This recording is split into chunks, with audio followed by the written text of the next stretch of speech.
James Herriot, un veterinario en apuros. Capítulo 8. Cuando entré en la Real Fuerza Aérea, yo tenía un temor secreto. Toda mi vida he sufrido de vértigo, e incluso ahora solo tengo que mirar desde una pequeña altura para verme vencido por el pánico y por un mareo terrible. ¿Qué sentiría entonces cuando empezara a volar?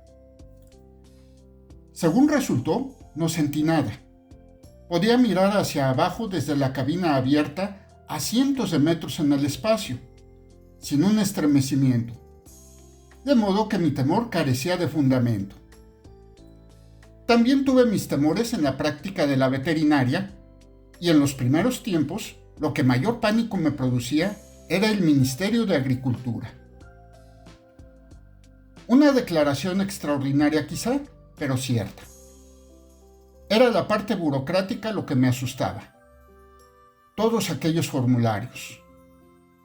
En cuanto al trabajo en sí del ministerio, yo creía poder decir, con toda modestia, que era bastante bueno. Mentalmente solía repasar con frecuencia todas las pruebas de tuberculina que hacía. Limpiar una pequeña área en el lugar adecuado en el cuello de la vaca. Insertar una aguja a través de la piel gruesa e inyectar 1/10 de centímetro cúbico de tuberculina.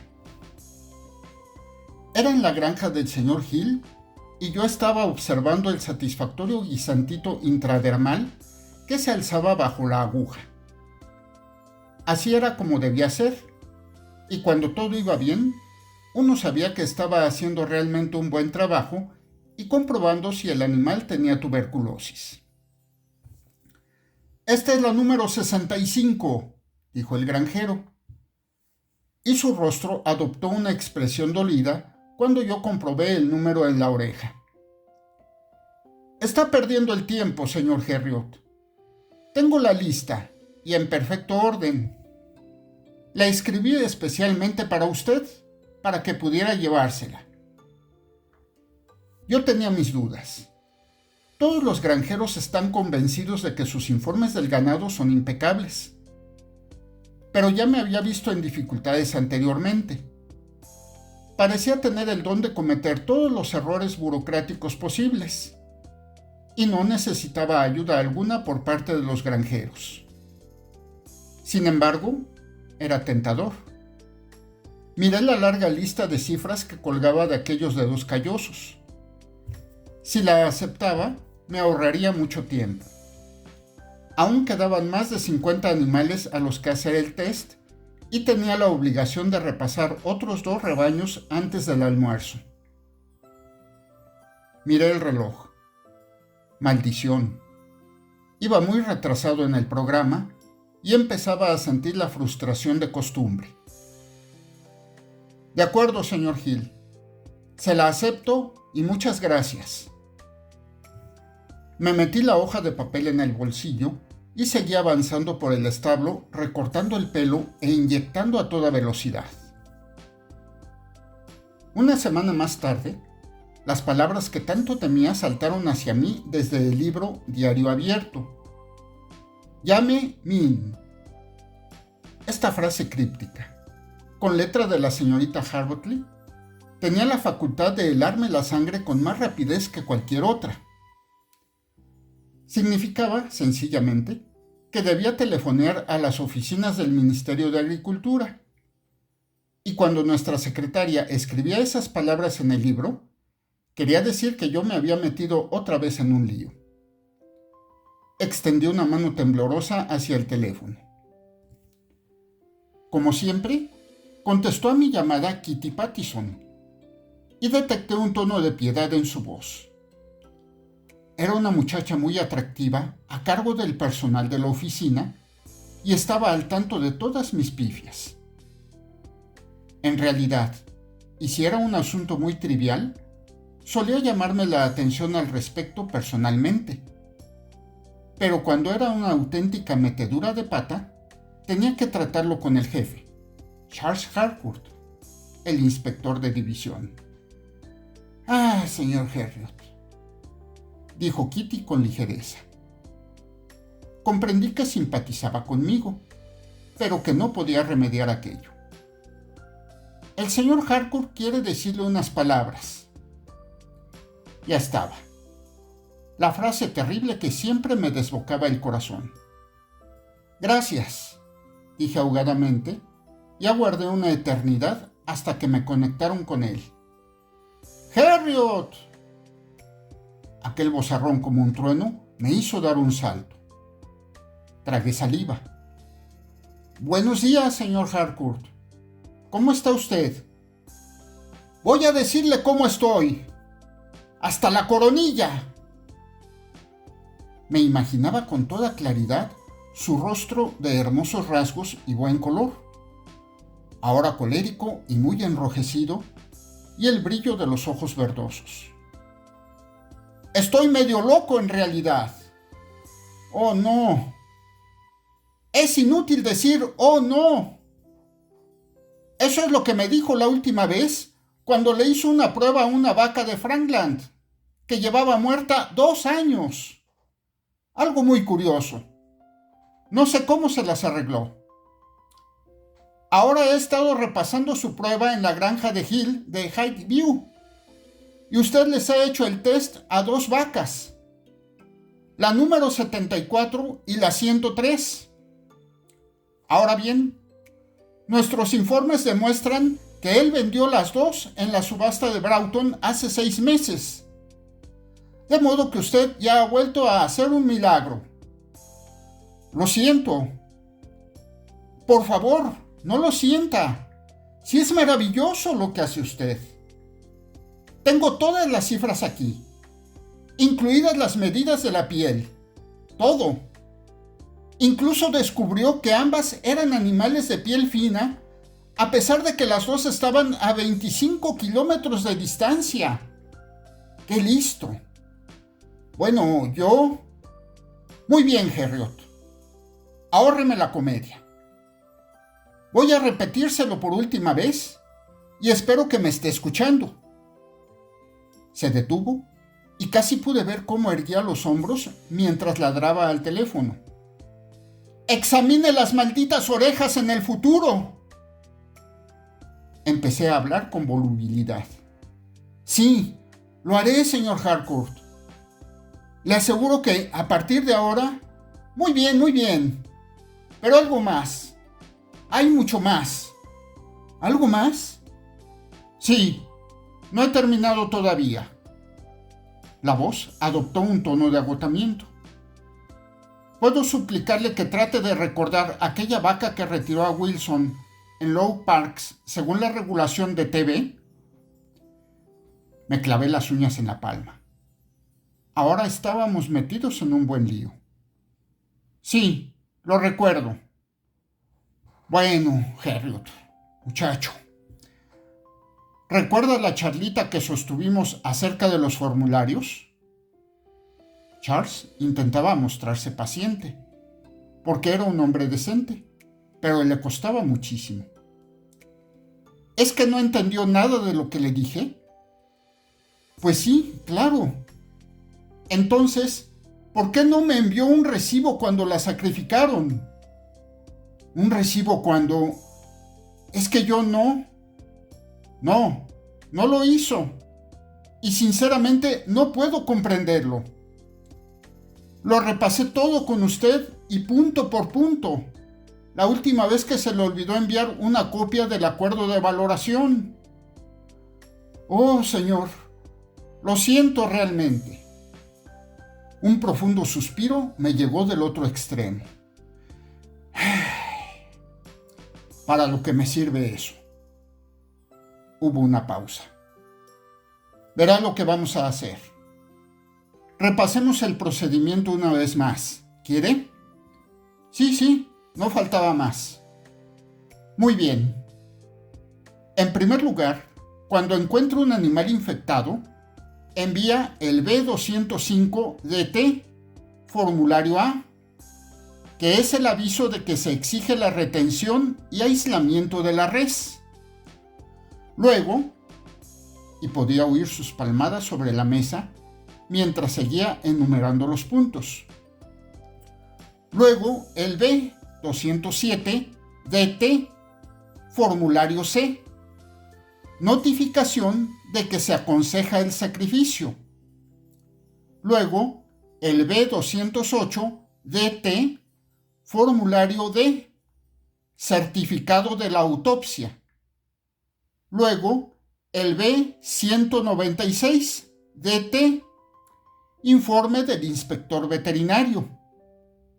Luego el B209DT, acuerdo de la valoración. Y en los casos en que el propietario se oponga, hay un B213DT, nombramiento del evaluador. Luego tenemos el B212DT, aviso al propietario de la hora y lugar de la matanza, seguido del B227DT, recibo del animal sacrificado, y finalmente el B230DT, solicitud de limpieza y desinfección. ¡Maldita sea! Hasta un niño podría entenderlo. Es muy sencillo, ¿no? Sí, por supuesto. A mí no me lo parecía, pero no iba a decírselo. Poco a poco se había ido calmando y no quería exasperarle de nuevo. Bien, gracias, señor Harcourt, continué. No se preocupe, que no volverá a ocurrir. Colgué el teléfono con la impresión de que aún hubiera podido ser peor. Sin embargo, mis nervios no dejaron de tintinear durante algún tiempo. El problema consistía en que el trabajo del ministerio era muy importante para los veterinarios dedicados a la práctica general. En realidad, y en aquellos días tan precarios, constituía nuestra ganancia primordial. Según la regulación de la tuberculosis, si un veterinario tropezaba con una vaca indudablemente tuberculosa, su deber consistía en encargarse de que el animal fuera sacrificado de inmediato, porque la leche podía ser un peligro para el público. Eso suena fácil, pero desgraciadamente la ley insistía en que la defunción de esa desgraciada criatura fuera conmemorada con una lluvia de confeti de malditos formularios. Y no era solo el hecho de que hubiera tantos, sino que además había que enviarlos a una diversidad sorprendente de personas. Llegué a pensar en ocasiones que muy pocas personas en Inglaterra quedaban sin recibir uno. Aparte de Charles Harcourt, otros destinatarios eran el granjero involucrado, la policía, la sede central del ministerio, el matarife, las autoridades locales. Casi siempre conseguía olvidarme de algunos de ellos. Solía tener una pesadilla recurrente en la que me veía en medio de la plaza del mercado, lanzando formularios a los transeúntes a mi alrededor con una risa histérica. Al recordarlo, me parece imposible que por todo aquel trabajo que llegaba a agotar el sistema nervioso, solo cobráramos una guinea más 10 chelines y 6 peniques por la autopsia. Apenas habían pasado 2 días de mi conversación con el inspector de división cuando tuve que retirar otra vaca según la regulación de la tuberculosis. Al disponerme a llenar los formularios, me senté ante la mesa de la clínica temblando de aprensión, repasándolos una y otra vez, poniéndolos uno junto al otro y metiéndolos uno por uno en los diversos sobres. Esta vez no podía haber error. Yo mismo los llevé al correo y recé una plegaria silenciosa al dejarlos caer en el buzón. Charles los recibiría a la mañana siguiente y pronto me enteraría si había vuelto a equivocarme. Como pasaran 2 días sin incidentes, creí que podía estar tranquilo. Pero a mediados de la tercera mañana entré en la clínica y leí el aviso que parecía escrito en letras de fuego. Llame Min. Kitty Pattison estaba muy nerviosa. Ni siquiera trató de disimular la tensión en su voz. «Ah, sí, señor Herriot», dijo a toda prisa. «El señor Harcourt me pidió que le llamara. Le pongo con él». Casi se me detuvo el corazón esperando el aullido familiar. Pero cuando escuché una voz muy serena, todavía me dio más miedo. «Buenos días, Herriot». Charles se mostraba seco e impersonal. «Me gustaría que habláramos de la última vaca que retiró según la regulación». «Oh, sí», tartamudeé. «Pero no por teléfono. Quiero verle aquí, en mi despacho». «¿En su despacho?» «Sí, e inmediatamente si puede». Dejé el teléfono y me dirigí al coche con las rodillas temblando. Charles Harcourt estaba realmente alterado esta vez. Había cierta furia reprimida en sus palabras. Y eso de ir a su despacho se reservaba para las transgresiones graves. 20 minutos más tarde, mis pasos despertaban ecos en el corredor del edificio del ministerio. Caminando rígidamente, como un condenado, pasé ante los cristales a través de los cuales se veía a las mecanógrafas trabajando. Luego leí «Inspector de división» en la última puerta. Inspiré profundamente, con un íntimo temblor, y llamé. «Adelante». La voz seguía siendo baja y controlada. Charles alzó la vista de su mesa sin sonreír cuando yo entré. Me indicó una silla y me dirigió una mirada helada. «Herriot», dijo sin la menor emoción, «esta vez sí que se la ha ganado». Había sido comandante del ejército en los fusileros del Punjab, y en aquel momento era el típico oficial del ejército de la India. Un hombre guapo, el rostro muy curtido, los pómulos marcados sobre una mandíbula poderosa. Mirando aquellos ojos amenazadores, se me ocurrió que solo un estúpido andaría tonteando con alguien así. Y tuve la desagradable impresión de que ese estúpido era yo. Aguardé con la boca seca. «¿Sabe, Herriot?», continuó él, «después de nuestra última conversación telefónica sobre los formularios de TV, creí que usted me dejaría vivir en paz». ¿En paz? Sí, una tontería, ya lo sé. Pero cuando me tomé tanto tiempo para repasar el procedimiento con usted, llegué a pensar que me escucharía. Y le escuché de verdad. ¿Ah, sí? Muy bien. Me dedicó una sonrisa melancólica. Entonces, supongo que aún fui más tonto al esperar que actuara según mis instrucciones. En mi inocencia supuse que le importaba lo que yo estaba diciéndole. «Señor Harcourt, créame, sí me importa. Y mucho. Yo...» «¿Entonces por qué?», ladró sin aviso, dejando caer su manaza sobre la mesa con tal ímpetu que salieron volando plumas y tinteros. «¿Por qué diablos lo manda siempre todo a hacer puñetas?». Resistí el impulso de salir corriendo. ¿Que yo? No le comprendo. No, Seguía dando puñetazos sobre la mesa. Pues se lo explicaré. Uno de mis oficiales veterinarios estuvo en esa granja y descubrió que no había entregado la orden de limpieza y desinfección. ¿De verdad? ¡Maldición! ¡Claro que de verdad! No se la dio al granjero, pero sí me la envió a mí. Tal vez quería que fuera yo a desinfectar ese sitio, ¿no?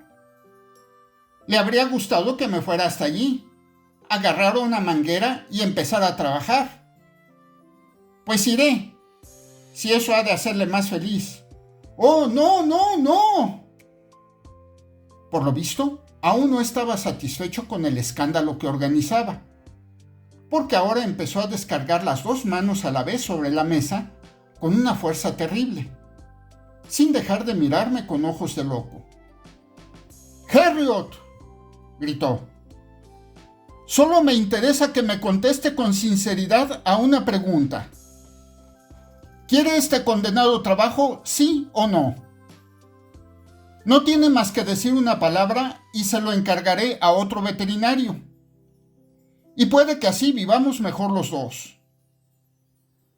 Por favor, señor Harcourt, le doy mi palabra.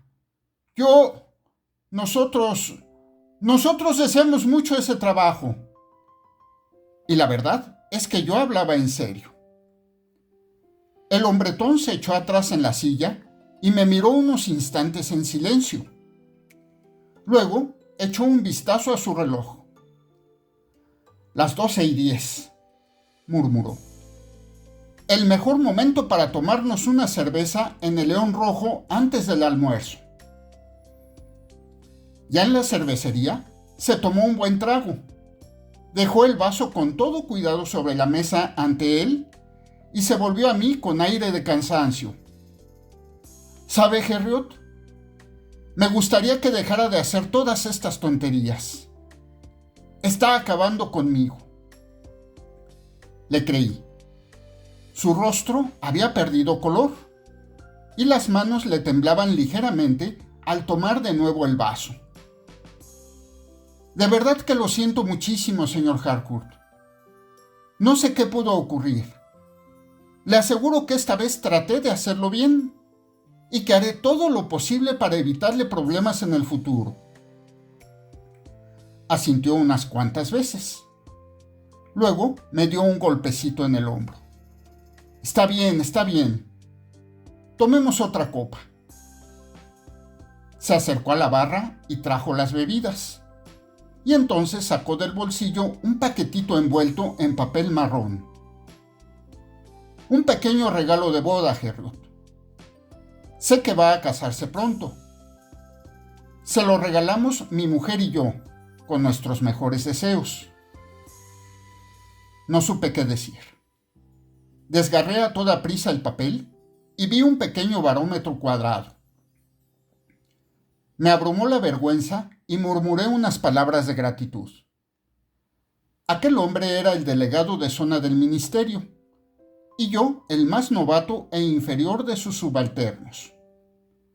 No solo eso, sino que tenía la seguridad de que ya le había causado más problemas que todos los demás juntos. Debía ser un cilicio para él.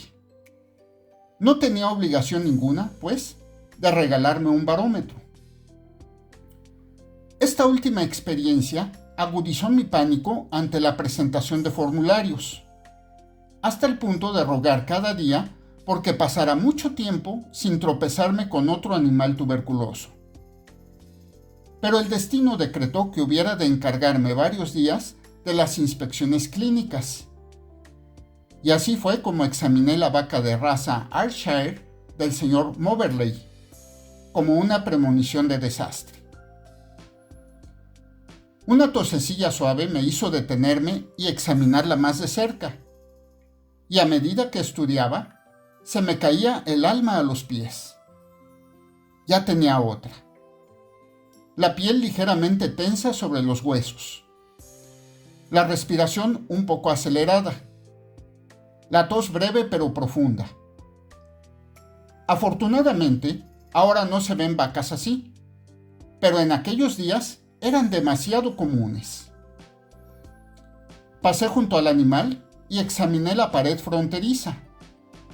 Los esputos condenatorios eran muy visibles sobre las piedras. Tomé rápidamente una muestra en un cristalito cubierto. De nuevo en la clínica, teñí la muestra según el método de Ziehl-Neelsen y la coloqué bajo el microscopio. Los bacilos rojos de la tuberculosis figuraban en abundancia entre las células, diminutos, iridiscentes y mortales. En realidad, no hubiera hecho falta una prueba tan clara, pero allí la tenía.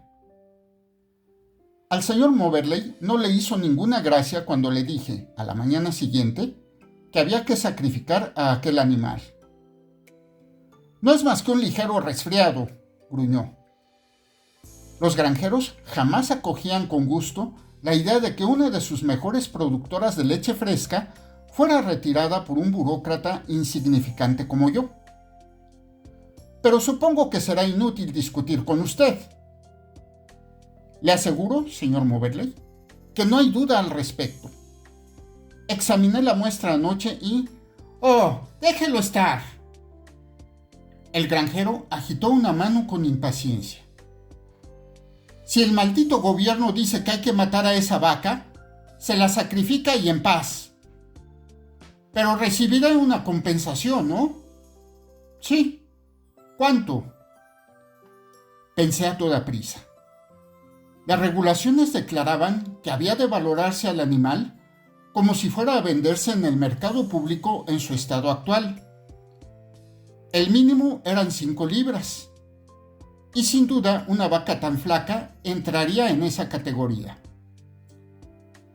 Según la ley, su valor son 5 libras, dije. ¡Mierda!, contestó el señor Moberley. ¿Podemos nombrar un evaluador, si usted no está de acuerdo? Oh, acabemos de una vez con esto. Indudablemente estaba disgustado. Y juzgué más prudente callarme que solo recibiría una proporción de las 5 libras según la autopsia. Muy bien, dije.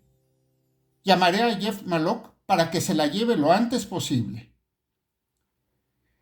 El que el señor Moberley se enojara conmigo no me preocupaba tanto como la perspectiva de habérmelas con los temidos formularios. La misma idea de enviarle una nueva hornada a Charles Harcourt me hacía romper a sudar. Y entonces tuve una inspiración repentina. No es cosa que me ocurra a menudo, pero aquella me pareció brillante. No enviaría los formularios hasta consultar con Kitty Pattison y recibir su aprobación. Apenas podía esperar a poner el plan en acción. Casi juguetonamente dispuse ante mí todos los papeles extendidos en fila. Los firmé y los dejé junto a los sobres, listos para sus diversos destinos. Entonces telefoné a la delegación del ministerio. Kitty se mostró paciente y amable. Estoy seguro de que esa chica opinaba de mí que era un trabajador consciente, pero estúpido sin remedio para el papeleo, y simpatizaba conmigo. Cuando hubimos repasado toda la lista, me felicitó. Muy bien, señor Herriot.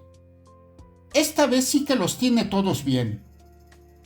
Ahora ya no necesita más que la firma del matarife y el informe de su autopsia.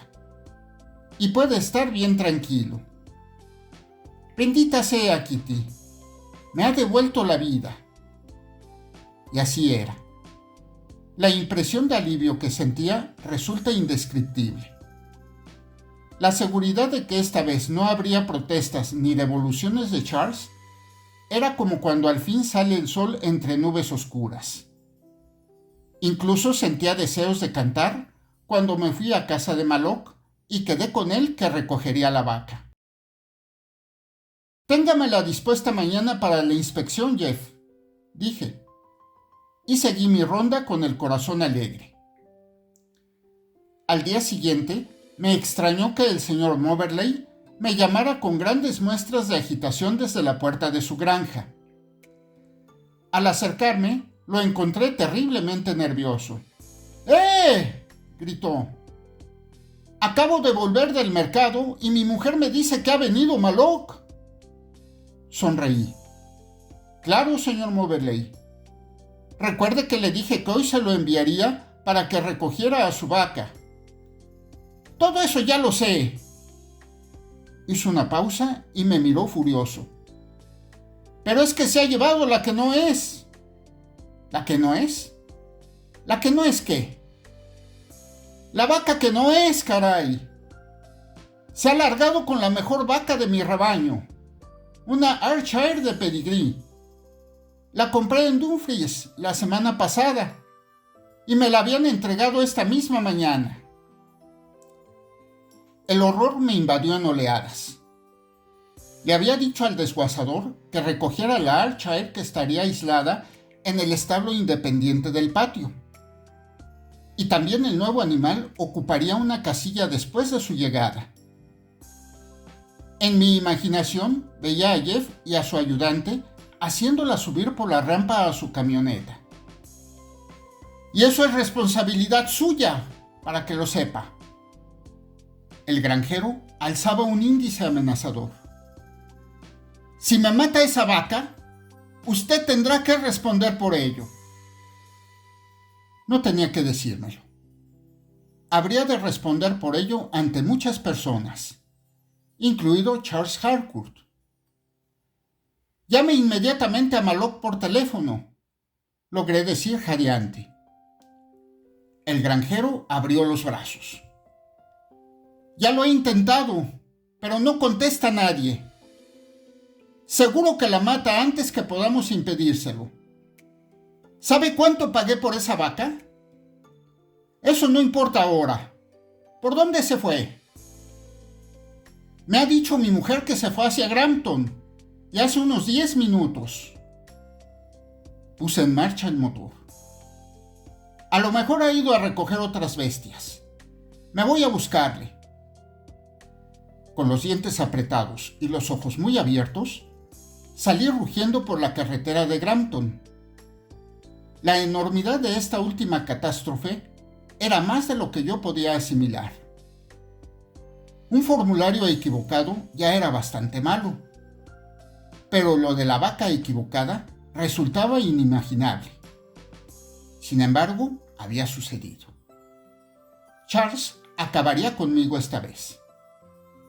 Era un buen tipo, pero no tendría alternativa porque los jefazos del ministerio se enterarían de semejante pifia y aullarían pidiendo mi sangre.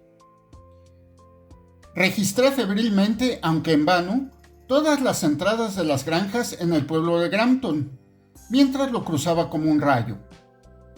Y cuando me hallé de nuevo en campo abierto, la tensión se me hizo insoportable. Me decía que ya todo era inútil cuando en la distancia y sobre un grupo de árboles divisé la parte superior de la camioneta de Maloc. Era un vehículo muy alto, con tablones a los lados, y no podía equivocarme. Ahogando un grito de triunfo, clavé el pie en el acelerador y partí en aquella dirección con el celo fanático del cazador. Pero estaba muy lejos, y no había recorrido ni 2 kilómetros cuando comprendí que lo había perdido y me invadió un pánico indescriptible. A lo largo de estos años, se me han quedado grabadas muchas cosas en la memoria, pero la persecución de la vaca no se me ha borrado nunca, y el pánico que sentía aún perdura. De vez en cuando alcanzaba a divisar la camioneta entre la maraña de carreteras y caminos laterales, pero cuando había llegado a aquel punto a través de los campos, mi presa había desaparecido tras la ladera de una colina o se había hundido en uno de los muchos vallecitos de aquella extensa región. Lo que contribuía a desconcertarme era el hecho de que yo esperaba que volviera hacia Darrowby después de atravesar un pueblo, pero jamás lo hacía. Indudablemente tenía otros asuntos por el camino. La persecución pareció durar una eternidad, y les aseguro que no me divirtió nada. Solo me invadía un terror frío, y aquellos altibajos tan violentos, ya de esperanza, ya de desesperación, me estaban destrozando hasta el agotamiento total. Ya no sabía ni lo que hacía cuando al fin vi la camioneta avanzar, bamboleándose por un tramo recto ante mí. Ya lo tenía. Forzando el cochecito al límite, le adelanté tocando el claxon repetidamente hasta que se detuvo.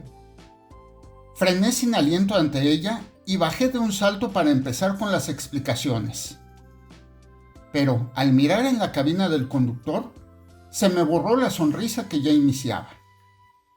No era Jeff Mallock en absoluto. Había estado siguiendo al hombre que no era. Era el de los desperdicios. Tenía el mismo tipo de camioneta que Mallock y recorría con regularidad un área muy amplia de Yorkshire, recogiendo los restos más ínfimos de los animales muertos que ni siquiera el desguazador podía aprovechar. Un trabajo muy extraño, y un hombre de aspecto extraño también. Los ojos penetrantes me contemplaban enigmáticos bajo un gorro viejo del ejército. ¿Qué hay, jefe? Se quitó el cigarrillo de la boca y escupió confianzudo en la carretera. Yo tenía la garganta seca. Lo siento. Creí que era Jeff Mallock. Los ojos no cambiaron de expresión, pero alzó ligeramente las comisuras de la boca. Si busca a Jeff, supongo que ya habrá vuelto a casa. Escupió de nuevo y volvió a colocarse el cigarrillo. Asentí horrorizado. Jeff estaría allí, ya lo creo, y desde hacía mucho tiempo. Yo llevaba más de una hora siguiendo a la camioneta que no era, y la vaca estaría ya muerta y colgando de los garfios. El matarife era rápido y diestro, y no perdía el tiempo cuando recogía a sus bestias. Bien, tengo que seguir, dijo el de los desperdicios. Hasta la vista, jefe. Me guiñó un ojo, puso el motor en marcha y el vehículo arrancó con esfuerzo. Volví lentamente al coche. Ya no tenía prisa. Y cosa extraña, ahora que todo estaba perdido, logré relajarme. En realidad, mientras conducía, fue invadiéndome la serenidad y empecé a estudiar el futuro con fría objetividad. Me despedirían de mi trabajo en el ministerio, eso seguro. Incluso llegué a preguntarme si tendrían alguna ceremonia especial para la ocasión. Una retirada ritual de las listas oficiales o algo por el estilo. Intenté rechazar la idea de si esta última hazaña interesaría a alguien más, aparte del ministerio. ¿Y el Colegio Real de Veterinaria? ¿Serían capaces de despedirme por algo así? Bueno, era posible. Y ahora que mi mente estaba serena, empecé a calcular las posibilidades de otro trabajo. Con frecuencia había pensado que me gustaría tener una librería de segunda mano. Y ahora que empezaba a meditarlo en serio, me convencí de que eso tenía futuro en Darrowby. Y me sentía feliz al imaginarme sentado junto a los estantes de volúmenes cubiertos de polvo y tomando uno cuando me apeteciera, o contemplando sencillamente la calle y a través del escaparate de mi mundo, pequeño y seguro, en el que no habría formularios, teléfonos ni mensajes que dijeran «Llame Min». Ya en Darrowby, entré sin prisa alguna hasta el patio del matarife. Dejé el coche ante el edificio tristón de cuya chimenea se escapaba siempre un humo negruzco. Abrí las puertas corredizas y vi a Jeff sentado cómodamente en un montón de pellejos de vaca, sosteniendo una tarta de manzana con los dedos manchados de sangre. Y claro, detrás de él colgaban 2 enormes piezas de carne y en el suelo los pulmones, tripas y demás vísceras. Tristes restos de la vaca con pedigrí del señor Moberley. «¡Hola, Jeff!» «Vaya, señor Herriot», me lanzó la sonrisa beatífica que también representaba su personalidad. «Precisamente estoy tomándome un tentempié. Me gusta dar un bocadito a esta hora». Clavó los dientes en la tarta y masticó apreciativamente. «Ya veo». Miré con dolor el cadáver que colgaba de los ganchos. Solo carne de perro, y ni siquiera mucha. Las Ayrshire nunca eran muy gordas. Me estaba preguntando cómo le daría la noticia cuando él habló de nuevo. «Lamento que me haya pescado esta vez, señor Herriot», dijo, tomando un cubilete de té bastante grasiento. ¿Qué quiere decir? Bueno, la verdad es que aún no tengo el animal preparado para usted, pero es que ha venido un poco pronto. Le miré, pero seguramente todo está aquí. E hice un gesto en torno. No, esa no es. ¿Quieres decir que esa no es la vaca de Moverley? Claro que no. Se tomó un buen sorbo del cubilete y se secó la boca con el dorso de la mano. Tuve que hacer esta primero. La de Moverley aún está en la camioneta, en la parte de atrás.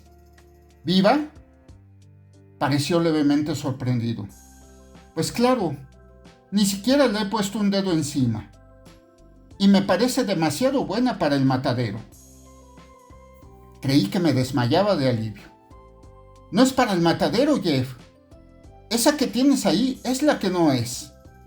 ¿La que no es? A aquel hombre nada parecía sorprenderle, pero era indudable que deseaba más información. Le conté toda la historia. Cuando hube terminado, sus hombros empezaron a agitarse suavemente y unos ojos claros y hermosos me guiñaron en aquel rostro sonrosado. «Vaya, esta sí que es buena», murmuró, y siguió riendo amablemente. No había nada grosero en su risa. En realidad, nada de lo que le dijera le había turbado en lo más mínimo. El hecho de haber perdido todo un viaje, o de que el granjero pudiera haberse enojado, no tenía importancia para él. También ahora, al mirar a Jeff Mallock, me convencí, como en tantas ocasiones anteriores, de que no había nada como trabajar entre cadáveres de animales enfermos y bacterias letales para gozar de serenidad mental. ¿Volverás, pues, a cambiar la vaca?, pregunté. Claro, en un par de minutos. No se ha perdido nada. Pero no me gusta comer con prisas. Soltó un eructo de felicidad. ¿Y usted, señor Herriot, no quiere reparar sus fuerzas? Sacó otro cubilete y partió un trozo generoso de la tarta que me ofreció. No, gracias, Jeff. Muy amable de tu parte, pero no ahora precisamente. Se encogió de hombros, sonrió y alargó el brazo para tomar la pipa, en equilibrio en el cráneo de una oveja. Quitándole con indiferencia unos trocitos de tejido en la boquilla, aplicó una cerilla y se instaló cómodamente sobre los cueros. Entonces, hasta más tarde. Venga esta noche y todo estará listo para usted. Cerró los ojos y de nuevo le temblaron los hombros. Y esta vez vale más que me traiga la que sí es.